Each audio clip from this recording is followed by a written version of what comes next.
اگر اس میں جسمی طور پر یا فعلی طور پر غیر طبعی کوئی نقص پیدا ہو جائے یا واقع ہو جائے تو جسم کے تمام قوا کو متاثر کر دیتا ہے یہ۔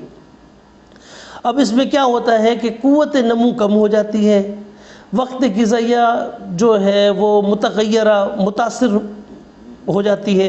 اب یہ کیسے متاثر ہوتی ہے کہ جو ہماری وقت غذائیہ یعنی کہ جو بدن میں وقتاً فوقتاً تبدیل ہوتی ہے، وہ تبدیلی اس میں رونما نہیں ہوتی اور وہ متاثر ہو جاتی ہے۔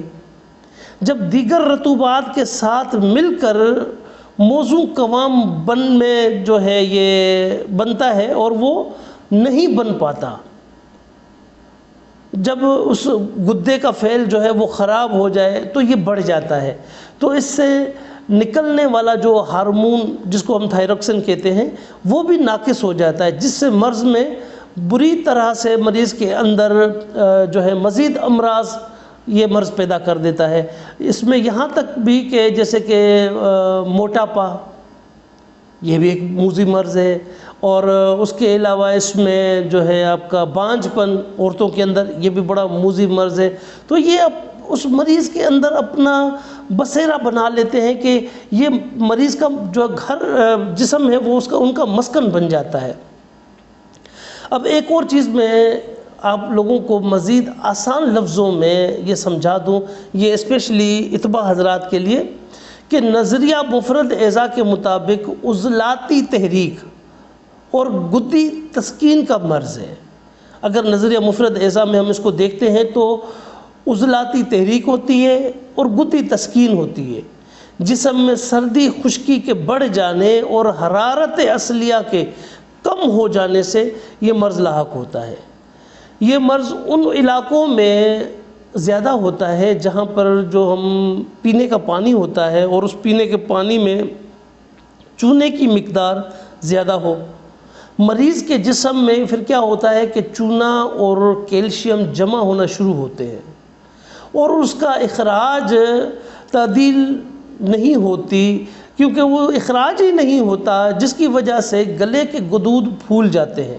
اب بعض ایسے ہوتے ہیں کہ جن کے گلے کے غدود پھولتے نہیں ہیں، وہیں پہ ہوتے ہیں، لیکن ان کو اگر تھائرائیڈ آپ چیک کروائیں تو تھائرائیڈ ان کا ریشو بالکل پازیٹیو آئے گا، اور اسی کو ہم پھر گلہڑ کا نام بھی دے دیتے ہیں بعض اوقات۔ اور اس غدد کے دو حصے ہوتے ہیں، یہ بھی یاد ہونا چاہیے کہ اس کے دو حصے ہوتے ہیں۔ اگر یہ اندر کی طرف بڑھے تو نرخرے کے عضلات پر، یہ جو نرخرہ ہے ہمارا، اس عضلات پر دباؤ پڑتا ہے، تو سانس کی جو ہماری نالی ہے وہ اس سے متاثر ہوتی ہے اور سانس لینے میں دشواری ہوتی ہے۔ اگر بیرونی طرف بڑھے تو یہ بہت بد زیب اور بدنما تو ہوتا ہی ہے، لیکن یہ کیا ہوتا ہے کہ دل میں جو دل کو آکسیجن ملا ہوا خون، یعنی کہ جس کو انگلش میں آکسیجن بلڈ بھی کہا جاتا ہے، وہ کم ملتا ہے۔ جب اس کا فعل خراب ہوتا ہے تو بدن میں آیوڈین کی کمی ہوتی ہے، جس سے دیگر طریقوں سے پھر ہم پورا کرنے کی کوشش کرتے ہیں۔ اب اگر ہم اس کو دیکھتے ہیں کہ اس کا علاج کیا ہے، اب اس کے علاج میں دیکھیں، پہلے بھی میں ایک ویڈیو بنا چکا ہوں، اور وہ پہلے والی ویڈیو میری جو ہے وہ گھریلو علاج پر مبنی ہے۔ وہ علاج ہر عام بندہ خود سے بنا کر خود سے کر سکتا ہے، لیکن یہ والی جو علاج ہے، اس میں جو خاص علاج ہے، تو یہ خاص علاج صرف اور صرف آپ کسی مستند طبیب سے ہی بنوا سکتے ہیں، نہ کہ آپ خود گھر میں بنائیں، کیونکہ اس میں کچھ ایسی چیزیں ہوتی ہیں، شامل ہوتی ہیں کہ جو آپ سے نہیں بن پائیں گی، کیونکہ اس میں کچھ زہریلی اشیاء شامل ہوتی ہیں کہ جن کو آپ بنا نہیں سکیں گے۔ تو اس لیے بہتر یہ ہوتا ہے کہ آپ کسی مستند طبیب سے یہ ادویات بنوائیں، تو وہ سب سے زیادہ بہتر ہوتا ہے۔ اب اس میں ہم کیا کیا چیزیں استعمال کرواتے ہیں وہ میں آپ لوگوں کے گوش گزار کر دیتا ہوں، اور طبیب حضرات تو الحمدللہ اس میں بالکل اس سے واقف بھی ہوتے ہیں کہ یہ کون کون سی چیزیں ہیں اور کس طریقے سے بنانی ہے۔ تو اس میں اگر ہم علاج کی جو بات کرتے ہیں، اگر گدہ زیادہ بڑھ چکا ہو، تو یہ جب گلینڈ ہمارا زیادہ بڑھ جائے تو اس کا وقتی طور کے لیے آپریشن بھی کروایا جاتا ہے، اور آپریشن ہوتا بھی ہے۔ اور اگر کوئی آپریشن نہیں بھی کرواتا تو ابتدا سے ہی پھر اس کے لیے جو علاج ہوتا ہے وہ گدی اعصابی شدید، یا آپ 2 گولیاں 3 وقت دے دیں، اور اس کے علاوہ تریاک گدود جو تریاک گدد بھی کہلاتا ہے وہ بھی 2 گولیاں دے دیں، اور اس کے علاوہ آپ حب سرس یہ بھی 2 گولیاں 3 وقت دے دیں۔ اس کے ساتھ ایک معجون آتی ہے، یہ معجون کا نام ہے دبید الورد، دبید الورد معجون کا نام ہے۔ یہ ایک چمچ جو ہے 2 وقت تو یہ آپ دے دیں۔ باقی جو اس میں ملین ہے، مسہل ہے، تریاک ہے، وہ مریض کی برداشت کے مطابق آپ بخوبی ان کو دے سکتے ہیں۔ اس میں ایک اور میں ایک لاسانی نسخہ جو یوں سمجھ لیں کہ عرصہ دراز سے ہمارے مطب کا یہ ایک انمول تحفہ ہے، وہ کیا ہے کہ ہمارے مطب کی یہ ایک زینت بھی ہے۔ یہ لازوال نسخہ ایک سنیاسی نسخہ ہے جو میں آپ لوگوں کے بھی گوش گزار کروں گا۔ آپ اگر کوئی طبیب حضرات اس کو بنا سکتا ہے تو بنا کر اور یہ آپ اپنے مریضوں کو اس میں استعمال کروائیں، اللہ ان کو شفاء کاملہ صحت عاجلہ نصیب عطا کرے۔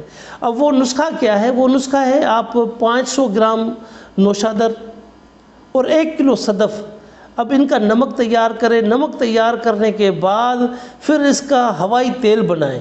اب جب یہ آپ ہوائی تیل بنائیں گے تو ہوائی تیل جو ہے یہ 5 قطرے 1 کپ پانی میں آپ شامل کر کے دن میں 1 بار مریض کو پلائیں۔ یہ یاد رکھیں کہ یہ جو تیل ہے یہ تیل تمام گلینڈ کا واحد علاج ہے۔ یوں کہہ لیجئے اگر کہا جائے تو بے جانا ہوگا کہ 100 سنار کی 1 لوہار کی۔ وہ جتنے بھی ہمارے پہلے علاج تھے تو وہ سارے سنار والے تھے، یہ جو علاج ہے یہ 1 لوہار والا ہے۔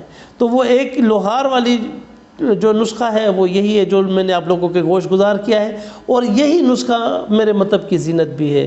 تو یہ الحمدللہ میں نے اس کے تھائرائیڈ گلینڈ کے متعلق اپنی جو بھی جتنی بھی میری نالج تھی، اور میں ایک کم علم اور کم عقل بندہ ہوں، تو اپنی عقل اور علم کے مطابق جتنی میری شناخت تھی وہ میں نے آپ لوگوں کے گوش گزار کر دی ہے۔